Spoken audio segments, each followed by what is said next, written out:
start of any racing season, expectations throughout the pits are high.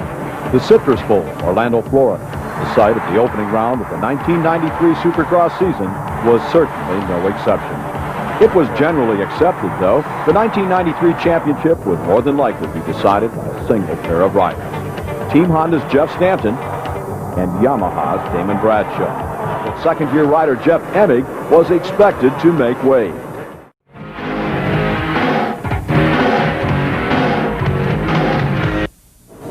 With those factory riders in place and a supporting cast of talented privateers, the gate was set to drop on the first event of the 1993 Supercross season, and it didn't take long to record the season's first DNF.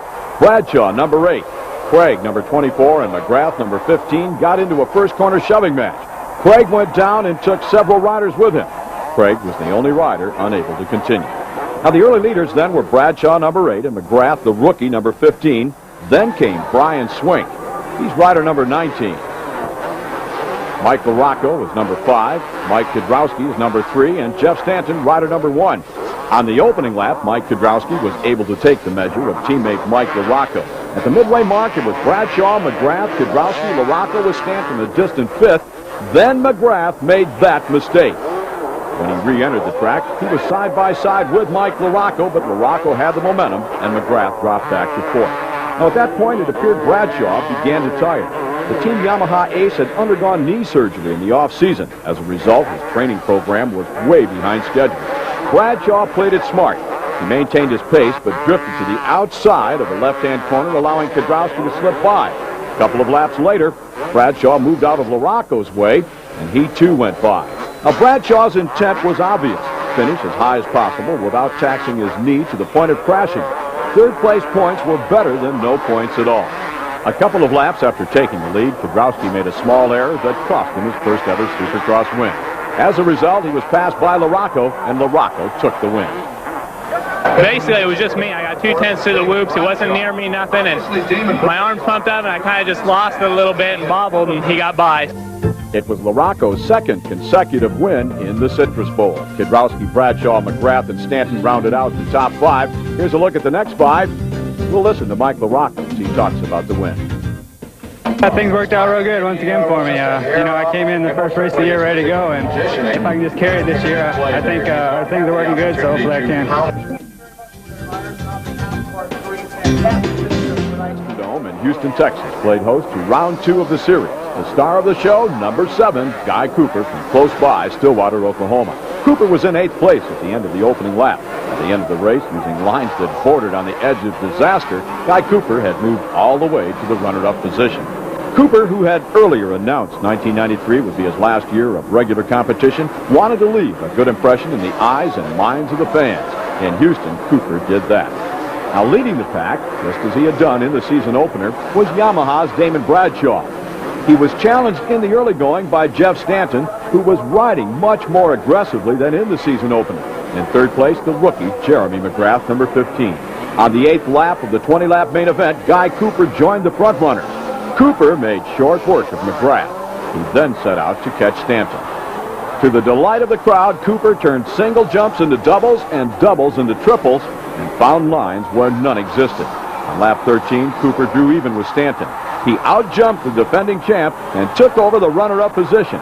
Stanton did not give up easily. He fought back, but in Houston, he was no match for Guy Cooper. With Cooper leading the way, the pair of riders began to close on Damon Bradshaw.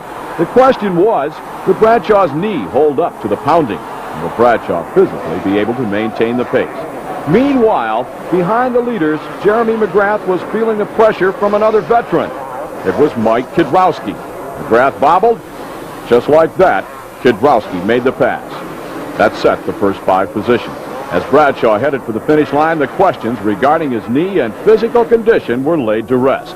The Team Yamaha rider from Charlotte, North Carolina, had blitzed the field for the 2nd consecutive year in the Houston Astrodome. Now, the crowd appreciated Bradshaw's performance, but the biggest share of applause and cheers went to Guy Cooper, who finished in the runner-up position. Now, at this point, the young Supercross season, predictions from the experts were right on. Damon Bradshaw was easily the dominant rider in the first 2 rounds, and Jeff Stanton, known to be a late starter, had come on strong in Houston. The two riders were careful with their comments so as not to appear cocky or slight the other riders, but more than likely they were thinking the same thing. Each knew the season would boil down. The championship would come to a head between the two of them. It was necessary in the early part of the season to stay close in points. Then they would battle it out in the last few rounds. Anaheim, California. This is heat race action. Watch Mcgrath, number 15, as Lamson, number 21, gets into a shoving match with Jeff Hemming. We're going to see it again. The key here is lightning fast reflexes and Mcgrath's unique ability to change lines. Now, with this pass coming up, the Team Honda rider from Murrieta, California was set apart from other rookie riders and mere Supercross mortals. Jeremy Mcgrath was elevated to the big time. Kwiatkowski won the heat. Mcgrath gets second. Hemming is going to get in one more lick as he does the bump and run with Lamson. He ended up fifth, had to go to the semifinal. The field is set for the main event with the gate just about set to drop.